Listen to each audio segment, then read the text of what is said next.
This is Charlie Kao with Travel Mall TV in Nassau, Bahamas at the Caribbean Travel Marketplace with Alvin Jemmott, who's the chairman of the Barbados Tourism Marketing Inc., but Barbados Tourism Board. Yes. How are you today? I'm wonderful, sir. Thank you very much.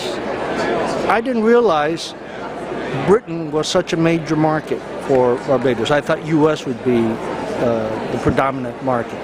Well, Barbados and the UK, we've got a long and distinguished history. Barbados used to be a colony of the United Kingdom, and we've had this relationship for many, many years. So it's no surprise that the UK and Barbados, they have a very special place for each other.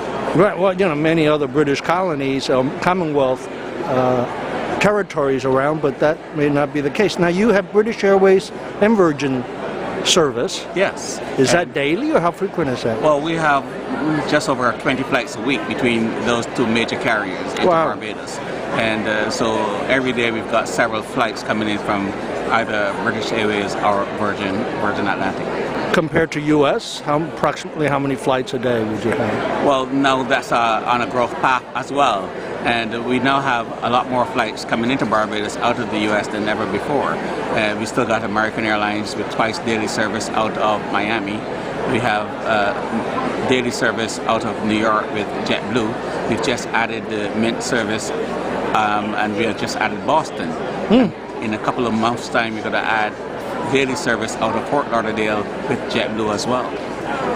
Well, JetBlue is their growth in the Caribbean and the capacity they've added is transforming tourism, isn't it, to the Caribbean? They've become a very strategic and strong partner for us here in Barbados, and you know, we just work together on that relationship building.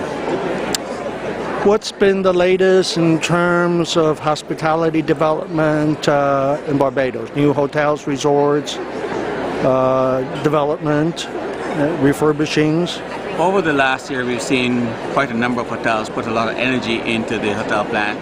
We've had some 24 hotels had major work done in the last summer, and that has been very good for the destination.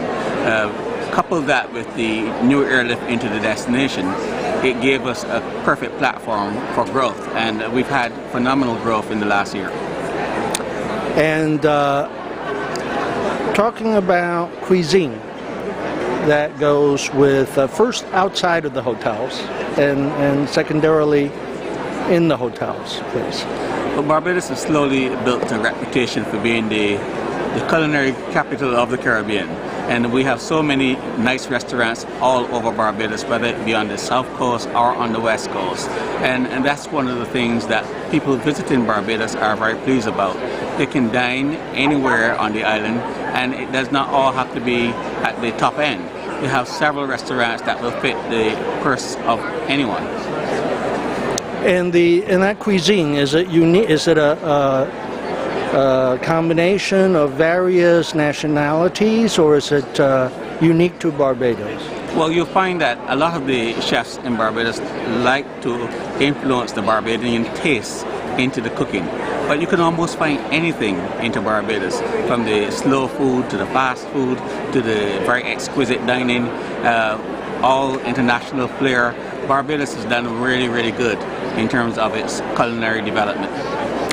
In terms of meeting and conference, how is that market doing?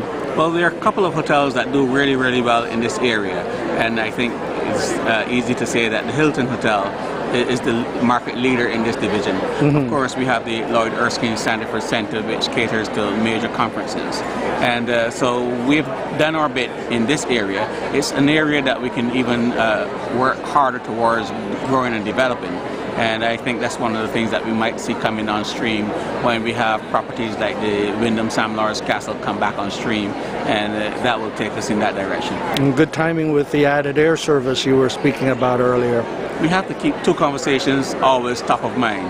What's happening in terms of product development and what's happening in terms of airline capacity. And I think those two conversations always marry each other. Sports tourism. Talk to me about sports tourism in your country. Well, this is one of the developments that we think is critical, especially to our off-peak periods. And in another couple of weeks, I'm going to have someone present to me our strategic sports tourism plan for the next 3 years. But it is one of those niche markets that we consider important, and it's one that will be a game changer for Barbados. We have a long history of sporting excellence, and starting with our cricket, of course. But more and more we are becoming more known on the world scene in terms of our sports. We've had the success in Australia a couple of Olympics ago with Obadeli Thompson when he took the bronze medal in the men's 100-meter final. We've had finalists in a lot of other areas at the Olympics, and we've also had the success with Ryan Blackett at the World Games, and he held the record for a brief period of time. But it is one of those areas that we'll be looking to develop more and to capitalize on. I think you have some of your champion cricket players on contract for promotional tours, no? Well, there's none more popular than the right Sir Garfield Sobers, and you only have to travel with Sir Gary once, and you know the impact of that great man. He's well known all over the world, especially in places like the UK, in New Zealand, Australia, South Africa, India.